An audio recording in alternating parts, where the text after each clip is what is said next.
Olá pessoal, estamos aqui para a primeira aula do canal Infinity UTF-PR, que tem como objetivo cumprir as especificações da disciplina de Estágio Supervisionado 2, na modalidade Projeto, do curso de Licenciatura em Matemática da Universidade Tecnológica Federal do Paraná, no campus Pato Branco. Sob orientação da professora doutora Marlova Estela Caldato e do professor doutor Carlos Alexandre Martins.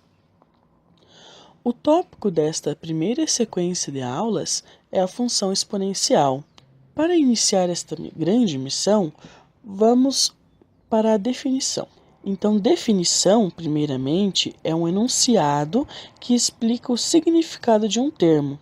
Então, iremos explicar o significado formal do que é uma função exponencial. Vamos lá? Definição. Uma função f de R em R+, ou seja, uma função cujo domínio é o conjunto dos números reais e o contradomínio é o conjunto dos números reais que são positivos, definida por f de x igual a elevado a x, em que o a tem que pertencer ao conjunto dos reais que são positivos, e além disso, o a tem que ser diferente de 1, é chamada função exponencial de base A.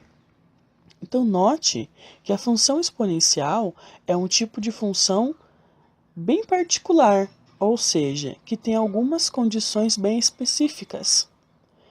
Vamos olhar para a definição novamente.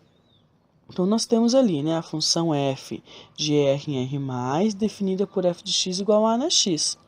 Até aí tudo bem. Agora, olha o que vem em seguida novamente. Com o a pertencente a R+, ou seja, o a sendo um número real positivo, e além disso, o a tem que ser diferente do 1. Então, são condições bem particulares sobre o a. Mas por que será que essas condições são necessárias? O que será que aconteceria, por exemplo, se eu pegasse um a negativo? Ou se eu pegasse o a igual a 1? Vamos ver? Então, vamos fazer de conta que o a possa ser negativo. Então, existiria a função, por exemplo, f de x igual a menos a elevado a x, certo? Para qualquer valor x real. Em particular, vamos pegar para o x igual a 1 meio. Vamos ver o que acontece com a função, f de 1 meio igual a menos a elevado a 1 meio. Então, nós teríamos o seguinte, f de 1 meio igual a 1y, no contradomínio, então seria igual a menos a elevado a 1 meio. Só que um número real elevado a uma potência racional, nós temos que isso fica uma raiz, uma raiz da mesma ordem no denominador da fração racional. Então, neste caso, como nosso denominador é 2, nós teríamos uma raiz quadrada do número menos a, elevado ao numerador da fração racional, que nesse caso é 1. Então, nós teríamos o seguinte, y igual a raiz quadrada de menos a. Então, no próximo passo, nós vamos elevar essa igualdade ao quadrado, ou seja, elevar o y ao quadrado e elevar a raiz quadrada de menos a também ao quadrado. E aí nós teríamos o seguinte, y ao quadrado igual a raiz de menos a ao quadrado. Então, elevando os dois lados ao quadrado, resta que y ao quadrado é igual a menos a.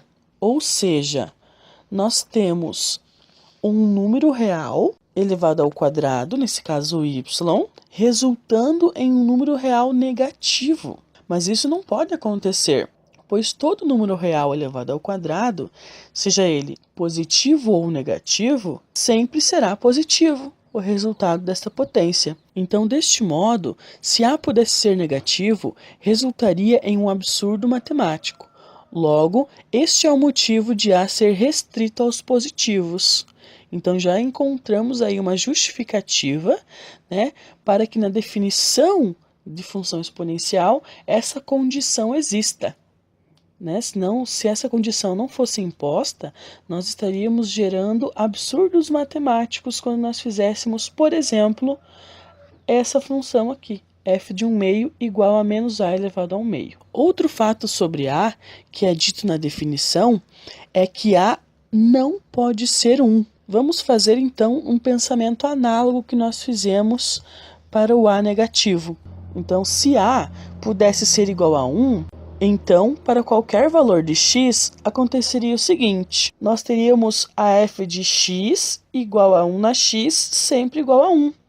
E então, seja qual for o x, sempre terá relacionado a ele o número 1. Logo, estaríamos tratando de uma função constante e não de uma função exponencial. Então, nós podemos ver o quê?